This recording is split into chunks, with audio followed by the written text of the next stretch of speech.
Pyramid में कौन ध्यानमग्न होता है? पिरामिड मृतकों को रखने के लिए बनाए गए थे। पिरामिड मृतकों के लिए बनाए गए थे, जीवित लोगों के लिए नहीं।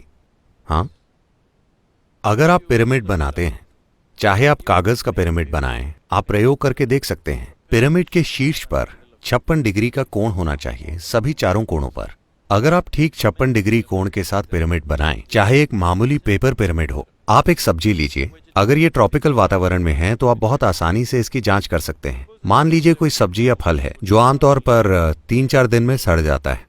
उसे लीजिए, उसे एक पेपर पिरामिड में रखिए। ये पक्का कीजिए कि कोण सही हो। उसे उसमें रखिए, उसे हफ्ते या 10 दिन तक छोड़ दीजिए। आप उसे खोलकर देखेंगे तो कोई सड़न नहीं होगी। ये मुरझा जाएगा मगर कोई सड़न नहीं होगी, क्योंकि प्राण की 5 अभिव्यक्तियां होती हैं। उनमें से एक जो व्यान कहा जाता है, व्यान प्राण, ये हैं प्राण, अपान, उदान, समान और व्यान। ये शरीर के अंदर ऊर्जा की 5 अभिव्यक्तियां हैं। व्यान शरीर की संरक्षण करने वाली प्रकृति का ध्यान रखता है। अगर आप एक पिरामिड का आकार बनाते हैं तो ये व्यान इकट्ठा हो जाता है और स्वाभाविक रूप से किसी चीज को लंबे समय तक संरक्षित किया जा सकता है। आपने मम्मी के बारे में सुना होगा, उनके एपिथेलियल सेल अब भी उसी तरह सुरक्षित हैं। उन्होंने काफी मेहनत भी की। वो बहुत घिनौना काम है। क्या आपने सच में कोई मम्मी देखी है? आप इजिप्ट गए हैं? उन्होंने मृतकों को संरक्षित करने के लिए ढेर सारा काम किया, क्योंकि उनके दिमाग में कुछ काल्पनिक विश्वास थे, मगर ये दरअसल संरक्षण के बारे में है।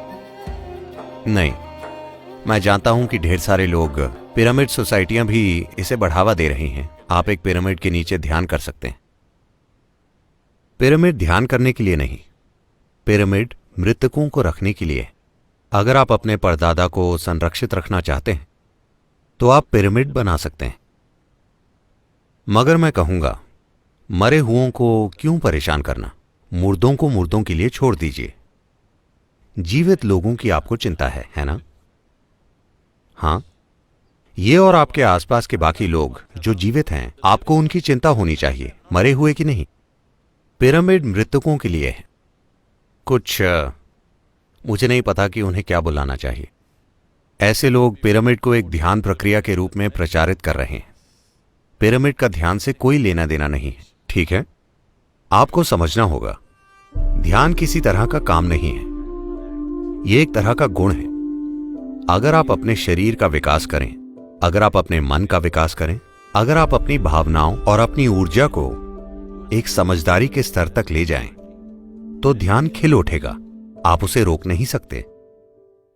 आप कोशिश कीजिए और ध्यान करने की कोशिश कीजिए।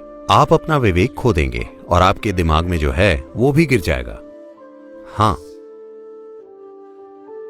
आप फूल खिलाने की कोशिश मत कीजिए। आप बागवानी करना सीखिए, फूल अपने आप खिल जाएंगे। हां, आप फूल खिलाने की कोशिश मत कीजिए। अगर आप फूल खिलाने की कोशिश करेंगे तो आपके पास सिर्फ प्लास्टिक के फूल रह जाएंगे, आपके पास फूल नहीं होंगे। आप बागवानी सीखिए। अगर आप अपने बगीचे में गुलाब के फूल चाहते हैं तो आप गुलाब के बारे में नहीं सोचते, आप मिट्टी के बारे में सोचते हैं, खाद के बारे में सोचते हैं, पानी के बारे में सोचते हैं, धूप के बारे में सोचते हैं, है ना? उसी तरह आप शरीर के बारे में सोचिए, मन की सोचिए, भावना की सोचिए, ऊर्जा की सोचिए, उसके बारे में कुछ कीजिए। आप ध्यान में चले जाएंगे।